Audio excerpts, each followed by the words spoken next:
Hey everyone, how's it going? This is Richard from Trailline, and today's Tuesday tutorial we'll be talking about how to find true market leaders, which are stocks that could become the next Google, Tesla, Amazon, or Netflix. So here's what we'll cover in today's video. First of all, what are true market leaders? We'll talk about leadership blueprints, which are winning characteristics that you can identify using technical analysis. They'll talk about proper basing patterns, fundamentals, and finally, key takeaways. So first of all, what are true market leaders? Basically, these are stocks with the potential to double and triple within a year or a very short amount of time. And for the most part, they're young and innovative companies under 10 years old, and many of them have recently IPO'd. They also are going to be showing high relative strength, which is a technical characteristic where they're going to outperform during market pullbacks and corrections. And that's because they're often under significant accumulation by funds and very liquid.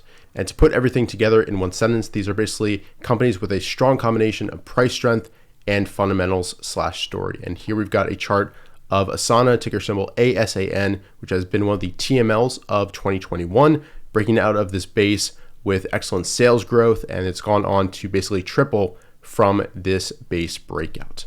So moving on, let's talk about leadership blueprints, how we can use charts to identify these high potential stocks.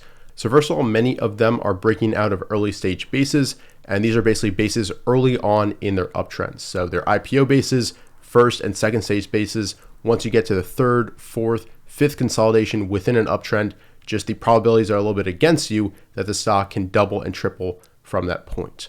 Also, during their strong uptrends, they often show respect for key moving averages such as the 23 EMA, the 50 simple, and the 10-week moving average. And here we've got a chart of Zoom during its uptrend of last year. This is one of the TMLs of 2020. And you can see it broke out of this longer term consolidation. And then during its move of about 400%, it never closed below the 10-week moving average, this green line right here. So this is a moving average that is very key for TMLs. And if you look back in history, Apple, Taser, all these stocks respected this key moving average. Moving on, they also are going to show leadership blueprints such as high volume gap ups, which we'll basically talk about later on in the video, as well as pocket pivots within their bases, often before they break out. Also, they basically all share the characteristic of relative strength during market corrections, and often the best runs, as we'll mention later on in the video, occur after a very steep correction like we had in 2020 or something like 2008, where we had an extended bear market, and then many stocks like Netflix and Apple made their true market leader runs coming out of that correction. So moving on, let's talk about high volume gap ups in particular.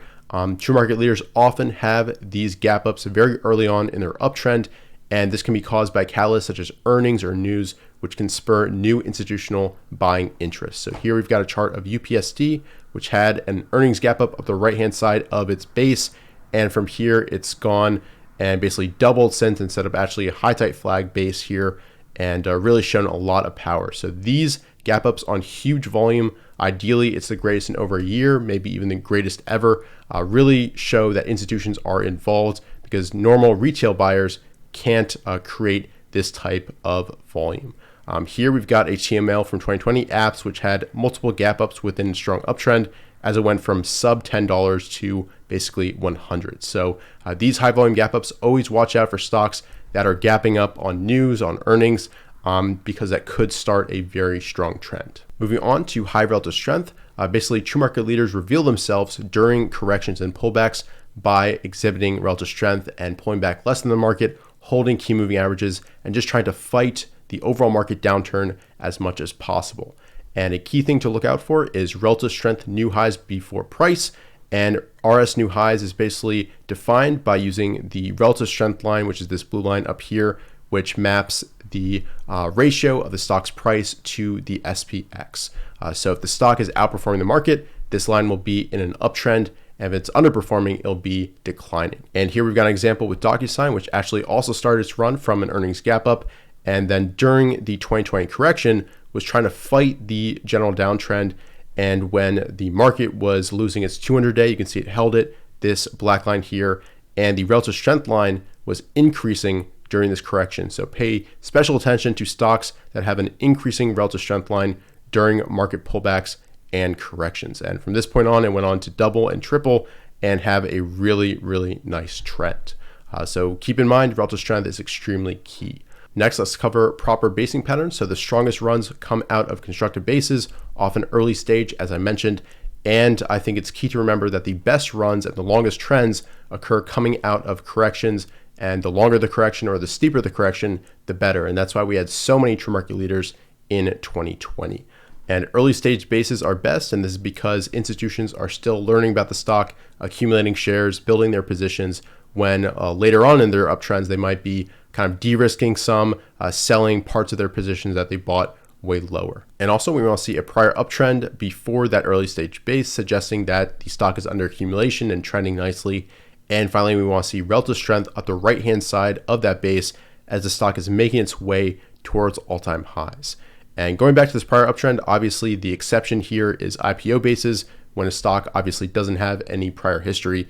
And these can be extremely, extremely powerful, as you can see from PLTR, which went on to basically triple from the IPO base breakout. So always keep an eye on IPOs that are showing strength, showing accumulation up the right-hand side, and relative strength versus the market. And moving on to fundamentals, this is also an extremely important piece of the puzzle.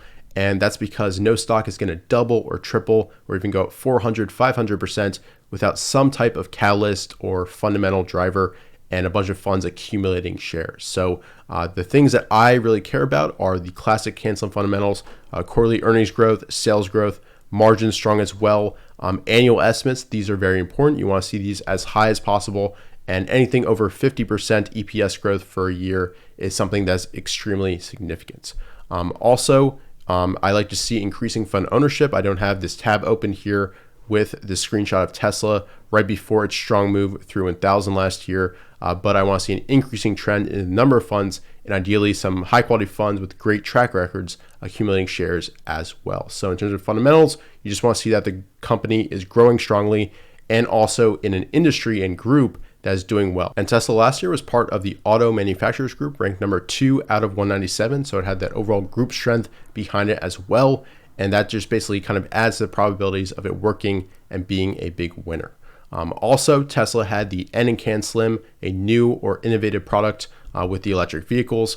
And sometimes TMLs just have that N and Can Slim. They don't have the amazing earnings or sales yet, but their story, their CEO is extremely compelling, and funds, nevertheless, even without the numbers, start accumulating. So keep that in mind. You don't have to have amazing earnings or sales. It definitely helps. But if you just have a really strong story and great relative strength, that can be a true market leader as well.